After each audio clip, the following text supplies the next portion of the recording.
Good morning friends, स्वागत आहे तुमचं आजच्या प्री मार्केट रिपोर्टमध्ये. तर मग चला सुरुवात करूयात आजच्या प्री मार्केट रिपोर्टला आणि जाणून घेऊयात की आज मार्केटमध्ये काय होऊ शकतं ते. सगळ्यात पहिल्यांदा जाणून घेऊयात US फ्युचर्सबद्दल. तर USचे जे फ्युचर्स आहेत तर ते आता स्लाइटली लोअर ट्रेड करत आहेत. शुक्रवारी ते हायर बंद झाले होते पुन्हा एकदा ऑल टाईम हायला, परंतु सकाळी पहाटे जे काही सुरू झालं आहे तर त्याच्यामध्ये ते थोडेसे निगेटिव्ह आहेत. आणि जे काही एशियन मार्केट्स आहेत त्यातले बरेचसे मार्केट्स आज थोडेसे निगेटिव्ह आपल्याला पाहायला मिळत आहेत. आणि जर आपण शुक्रवारचा FIIचा डेटा पाहिला तर फॉरेन इन्स्टिट्यूशननं 1200 कोटींचं बाईंग केलं होतं आणि त्याच्या अगेन्स्ट डोमेस्टिक इन्स्टिट्यूशननं 1600 कोटींचं सेलिंग केलं होतं.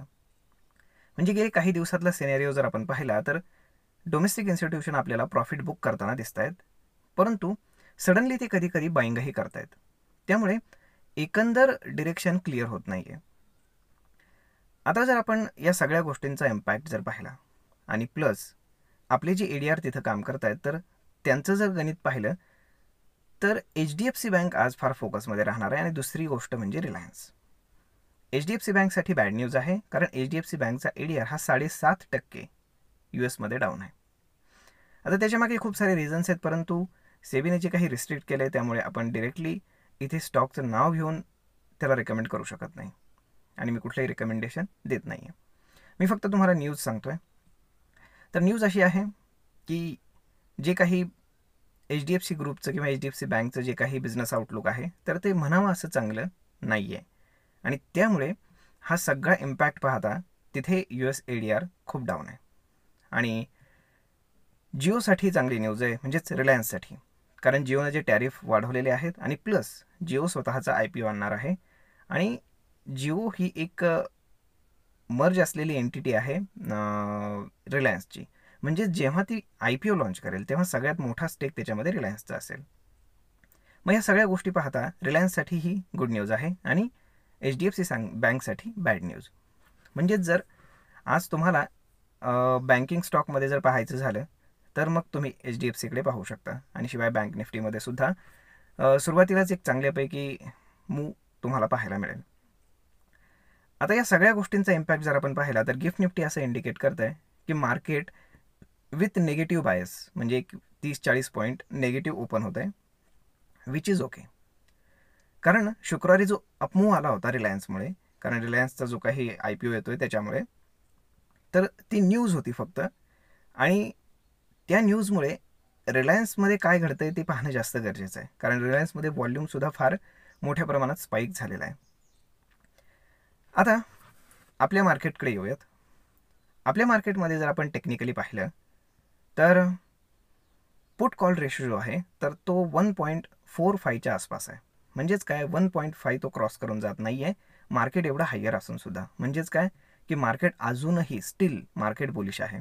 जेव्हा जेव्हा मार्केटमध्ये डीप येईल तेव्हा तिथे चांगल्या प्रमाणामध्ये बाईंग होऊ शकतं.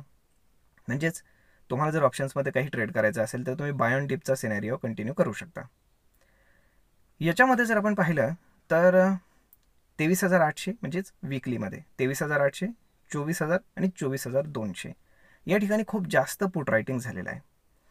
आणि मंथलीच्या बेसिसवरती जर पाहिलं तर फक्त 25,000चा जो कॉल ऑप्शन आहे तर त्याच्यामध्ये हायेस्ट ओपन इंटरेस्ट आहे. म्हणजेच खूप सारे लोक बुलिश आहेत की मार्केट 25,000कडे जाऊ शकतं आणि 24,000च्या खाली मार्केट येण्याची शक्यता ही फार कमी झालेली आहे. आणि अशाच वेळी जर एखादी बॅड न्यूज आली किंवा काही झालं आणि मार्केटने जर 24,000च्या खाली सस्टेन केलं तर एक चांगल्यापैकी फॉल म्हणजेच टुवर्ड्स द 23,500पर्यंत आपल्याला पाहायला मिळू शकतो, की जो एक्सपेक्टेड नाही आहे. आणि अशाच वेळेस मार्केटमध्ये कधी ना कधी काही ना काही घडत असतं, कारण सगळ्यांच्याच पोझिशन्स लॉंग असतात. आणि जर अशा वेळेस जर मार्केटमध्ये डिप आला तर त्यांना त्या पोझिशन स्क्वेअर ऑफ करावं लागतात आणि अशा वेळेस मार्केट जास्ती फॉल होतं. तरी पाहूयात काय घडतं आहे आज. तर मग अशा पद्धतीनं जो काही डेटा आहे तर तो आपल्याला सजेस्ट करतो आहे. एकंदर आता वीकली एक्सपायरीला 4 दिवस राहिलेत आणि जर आपण येणारे जे काही रिझल्ट्स आहेत त्याच्यामध्ये सगळ्यात पहिल्यांदा TCS रिझल्ट घेऊन येतो आहे.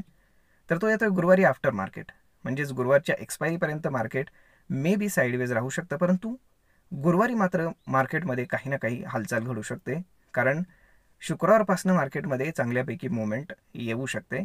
त्याची सगळ्यात पहिलं गणित म्हणजेच जे काही येणारं बजेट आहे तर त्याचं स्पेक्युलेशन सुरू होईल. दुसरी गोष्ट, जे काही रिझल्ट्स येत आहेत तर ते गुरुवारपासून सुरू होत आहेत विथ TCS. आणि सगळ्यात महत्त्वाची गोष्ट म्हणजे की या सगळ्या सिनेरिओमध्ये US मध्ये जे काही इन्फ्लेशनचा डेटा येणार आहे तर तो सुद्धा गुरुवारी संध्याकाळी येणार आहे. म्हणजे त्याचाही इम्पॅक्ट आपल्याला शुक्रवारी जाणवायला भेटेल.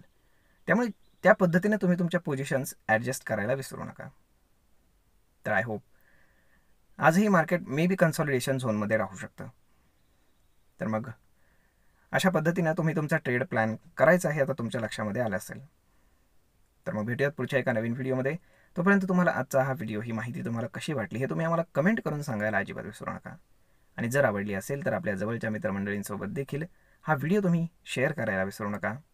धन्यवाद.